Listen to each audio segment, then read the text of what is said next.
Hello everyone, welcome back to the channel. I have some good news. Apparently I'm starting YouTube again. I'm back to the business and I'm gonna create some more YouTube videos for you guys. So today's topic is about NestJS. We are going to set up a NestJS application along with PostgreSQL, Redis and pgAdmin 4 all running seamlessly in Docker containers. If you're tired of installing databases and managing dependencies manually, this setup will save you tons of time. With just a single command, you will have a fully working environment ready to go.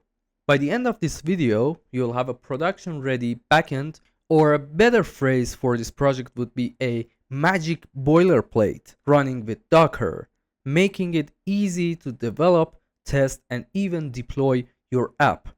Let's dive right in. Don't forget to like and subscribe if you find this video helpful. Now, let's get started. So the first step is to create our NestJS application.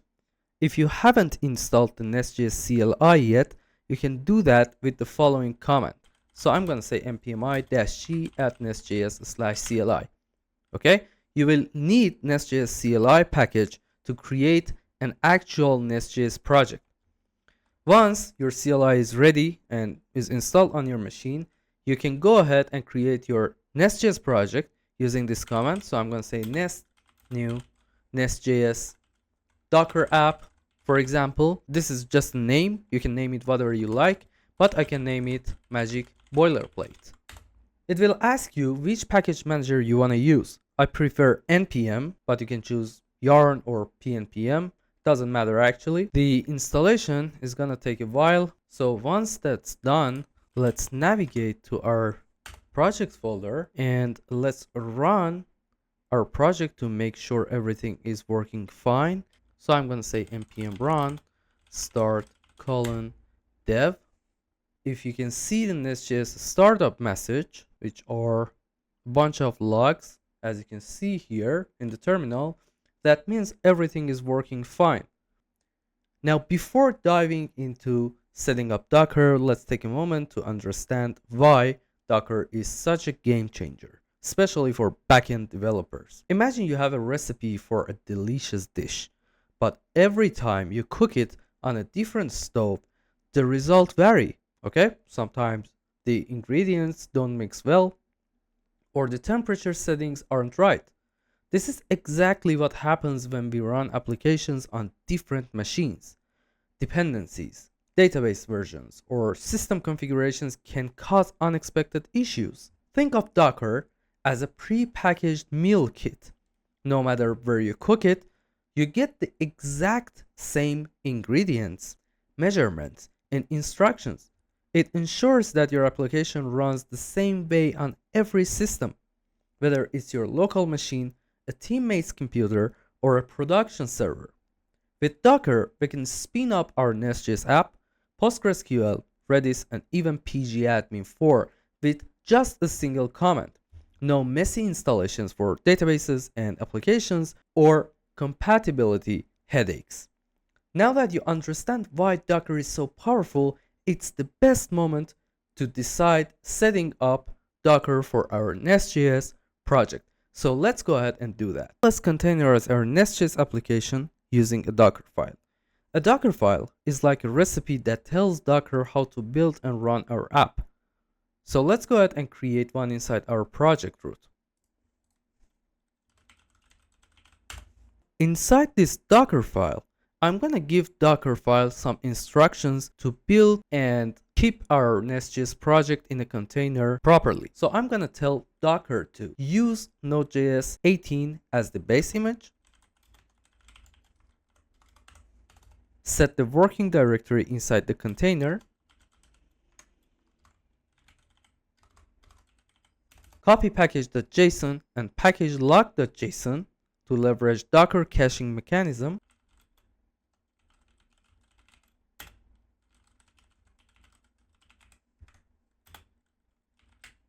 installing dependencies using npm install, copy the rest of the application code, build the application, expose port 3000 for the application. And finally, start the application in development mode.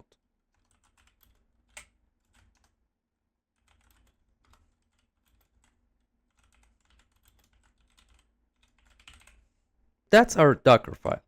Now this file does a few important things. It starts with Node.js 18 as the base environment. It sets up the working directory inside the container. It installs our project dependencies. It copies our entire project into the container and builds it. And finally, it exposes port 3000 and starts the app in development mode.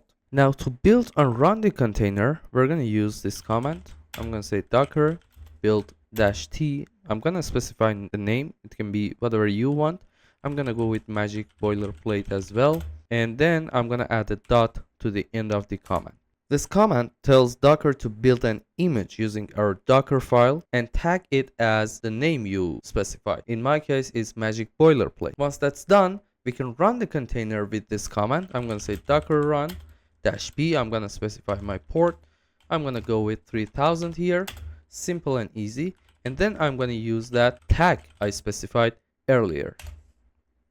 As you can see here, this is our NestJS application and it's now running inside a Docker container. But right now, it's just our app. No database, no Redis, no pgAdmin 4, nothing at all. It's just a NestJS simple application which is running inside a container. In the next part, we'll bring everything together using Docker Compose so we can manage PostgreSQL, Redis, and pgAdmin 4 with just one simple command.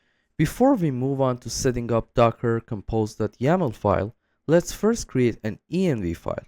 This file will store all our environment variables, making it easy to configure our database, Redis, and pgAdmin 4 without hard-coding values. So I'm going to create a env file inside root of my project. Now we're going to add these values to our env file. First of all, I'm going to specify a port. It's going to be 3000. Then I'm going to start creating my database information. The host is going to be db, which we will specify later in our docker compose file. We'll have the username. We will have the password, which are our credentials to log in. For username, I'm going to go with Postgres. We're going to use a port, which is going to be 5432, which is the default port when you install Postgres on your machine.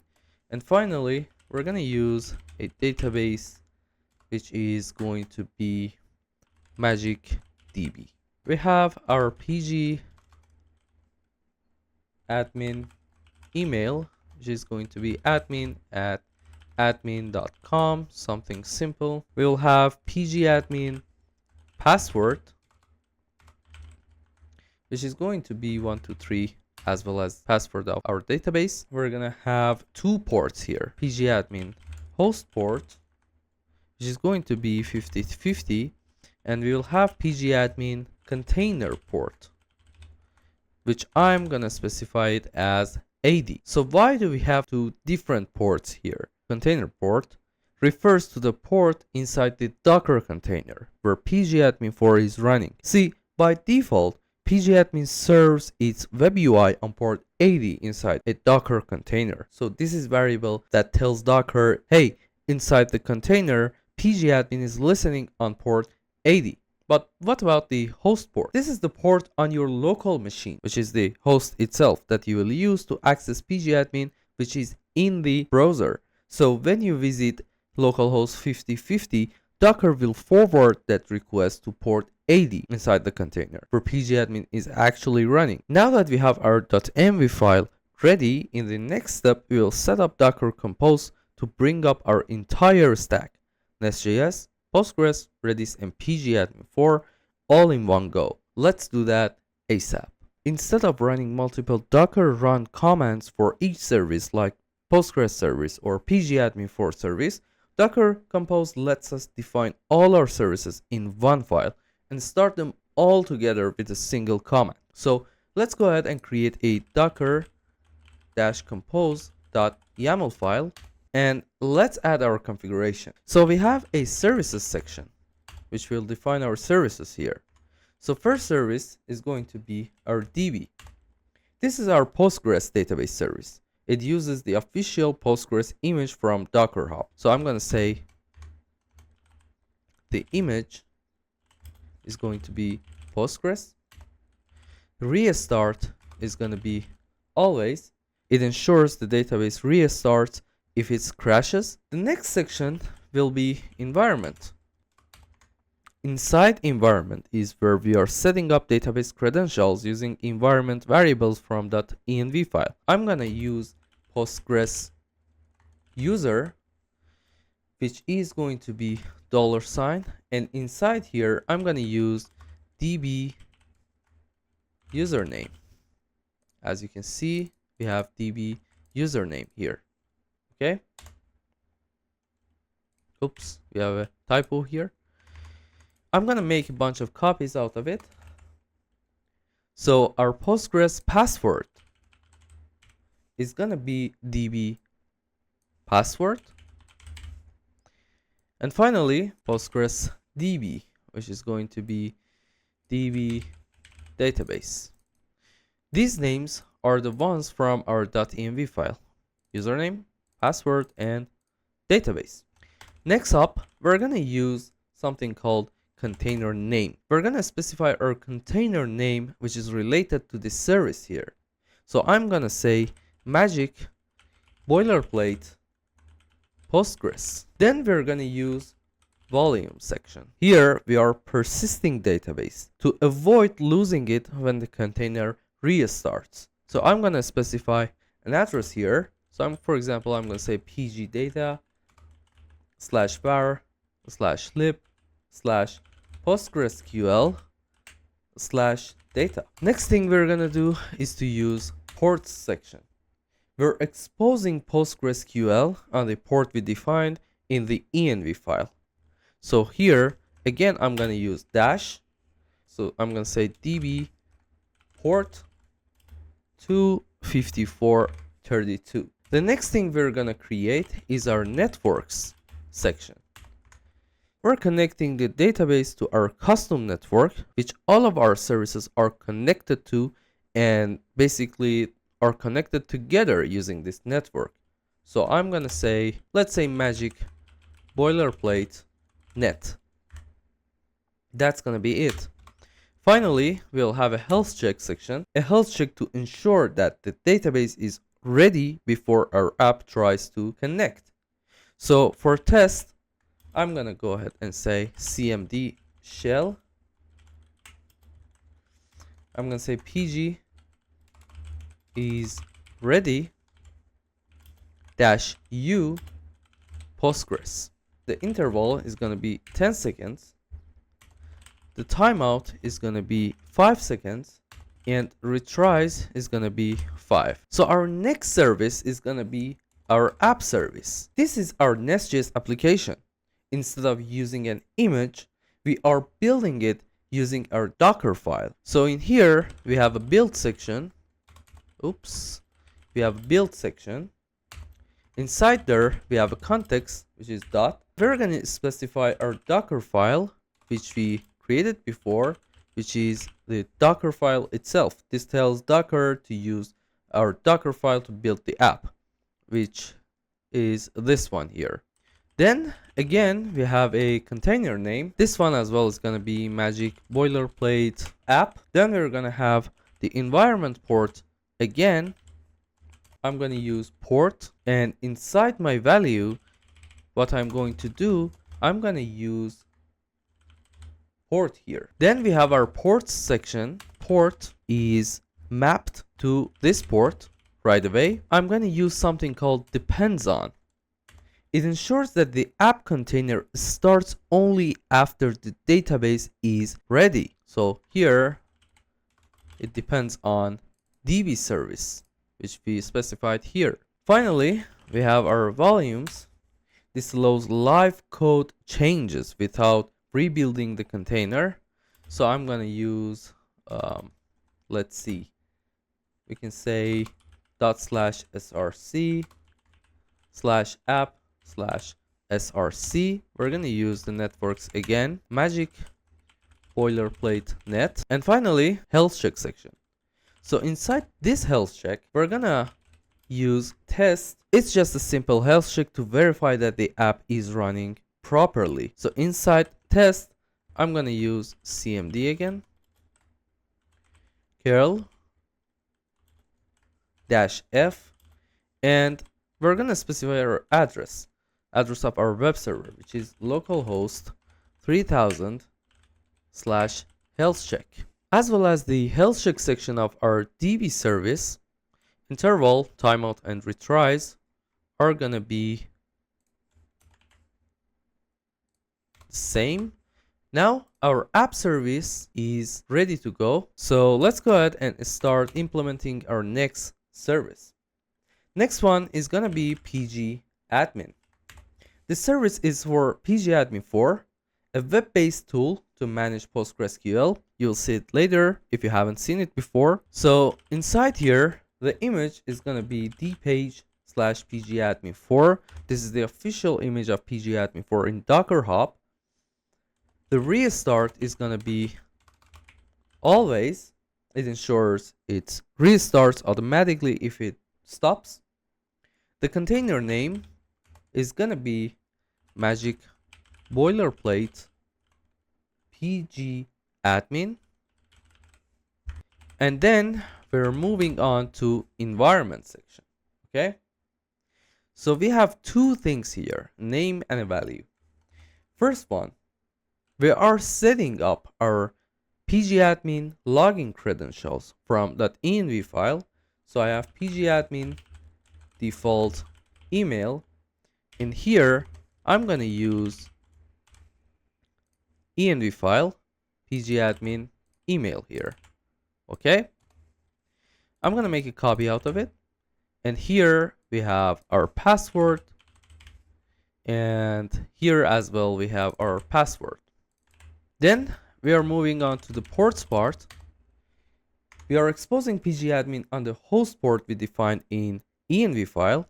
In here, I'm gonna use dash, and I'm gonna use pgAdmin host port. I'm gonna expose it on pgAdmin container port. These two are defined in env file as well. So let's copy and paste them. Make sure we wrote them correctly. We're gonna have depends on section. In here, it is dependent on DB. pgAdmin needs to be stored only after the database is ready. And finally, the network section, which is going to be same as the previous services, magic boilerplate net. So I forgot to use dash. You need to use it in order to our docker-compose file works correctly. Our last service is gonna be Redis. So the image of Redis is gonna be Redis Alpine. It's using a lightweight Redis image from Docker Hub. Container name is gonna be magic boilerplate Redis. On the ports section, we are exposing Redis on the port defined in our env file. So here I'm gonna use Redis port and expose it like so. This is the, oops, we forgot to use it. So I'm gonna create a Redis port here. We're gonna use it as 3679, the default port when you install Redis on your machine. Next one, we have restart option, which is always. We have networks. Networks is magic boilerplate net. And finally, we have our health check section. In the health check section, as well as the previous ones, as you know, it's a simple health check to confirm Redis is responding. So inside test section, we have cmd again. We have Redis dash CLI, and we have ping. Something's missed here, a comma instead of that M, and interval, timeout, and retries are gonna be the same. Let's paste them right here, and this is going to be it for Redis service. Now the last thing we're gonna do here is to define a custom network to allow communication between services. This is the network we added to each of our services. We named it magic boilerplate net. In here, I'm gonna use driver and I'm gonna give it the value of bridge. This creates an isolated network for our containers to communicate securely. Now that we have set up our Docker Compose file, we can start all our services with just one command. We're gonna run this command to build and start everything in the background. Okay? So let's clear this out. I'm gonna use docker compose up-d. Okay, we have an error. It says invalid container port. Let's run it again. Now for 3000, it's giving the error. Let's see what the problem is. Let's debug real fast. So here we have 5432. Let's see if it gives error for this one as well. It doesn't. Okay, so the problem would be from the other ones. Okay, I think the problem would be these spaces. Let's remove these spaces from ports sections of our services. We have it here and we have one here. Now let's run our project again. Okay, great. This command, it will build and run our NestJS app. It will start a Postgres database. It will launch Redis for caching. It will spin up pgAdmin 4 for managing our database. Now, to check if everything is running, we're gonna use docker ps. Okay, so let's run docker compose up again. Here the app is running. Let's see. Let's zoom out for a little bit. Okay, so magic boilerplate pgAdmin says that you need to define the pgAdmin default email and default password or something else. Blah, blah, blah, environment variables. But we have defined them, right? We have email and password, and we have default email and default password, right? But not pass O-W-R-D, but password, right? We had that typo there. So let's check them out again. Check our services again. Let's stop them. And again, docker compose up. So we should be able to use pgAdmin 4. Okay. Yeah, pgAdmin 4 application initialization and starting. Everything I think is gonna be okay. Now let's use docker ps to make sure that everything is running perfectly. Let's stop the services. Docker ps. As you can see here, we have no services. So if we run them again, docker compose up,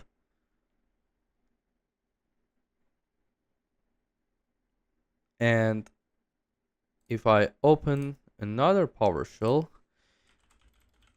I can use docker ps, and as you can see here, we have all our containers. We have the images they are using, we have the command, we have the created time, we have the status, we have the ports, as you can see here, 5050 to 80, 3000, 6379, and 5432. So everything is running greatly. If you see all 4 containers running, congratulations, your entire backend stack is now up and running inside Docker. But before moving on to the next part, let me throw something real quick for you. If you had any problem pulling Redis Alpine, which was like this, just change it to Redis, okay? This will fix the issue. I had this issue running the Docker Compose file myself, but when I changed it to Redis, the problem was fixed, and now I can use Redis properly in my application. Now that our containers are up and running, let's check if pgAdmin 4 is accessible. We need to open up our browser and go to this address, localhost 5050. And as you can see here, if everything is working fine, you should see this pgAdmin 4 login page. In order to log into our pgAdmin 4, we need to enter the credentials we set in our env file. So for email, I'm going to use admin@admin.com, and the password was simple123. Now let's log in. As you can see here, we have our pgAdmin environment up and running properly. Once you're logged in, you will see the pgAdmin dashboard, but our Postgres database isn't connected yet. Now, to connect to our database, we need to add a new server. For the name, I'm going to use Magic Boilerplate. Then I'm going to move to Connections tab. The host name or address is going to be DB. The port is fine. The username is going to be Postgres. The password is going to be 123 as we specified. We're going to save password, and then I'm going to save it. So as you can see here, we have Magic Boilerplate, and inside there I have our databases. Now the fact that we connected successfully to pgAdmin 4 confirms that PostgreSQL is running inside Docker, and pgAdmin 4 is successfully connected to it. We have successfully set up a NestJS application running with PostgreSQL, Redis, and pgAdmin 4 all inside Docker. Now, what's next? You might be asking. Right now, our project is just a basic NestJS backend, but in the next video, we're going to scale it up by making some big improvements. So what's coming next? First, GraphQL integration. Instead of using traditional REST APIs, we'll be implementing GraphQL, allowing faster and more flexible queries for our application. Advanced database queries. We will leverage type ORM with PostgreSQL, making complex queries easier to manage. Authentication and authorization. We will add secure user authentication using password.js and implement role-based access control, aka RBAC. If you are excited about learning GraphQL and scaling up your NestJS base project, make sure to subscribe and hit that notification bell so you don't miss the next video. Drop a comment below if you have any questions or if there's something specific you would like to see in the next tutorial. Thanks for watching, guys, and I'll see you in the next one.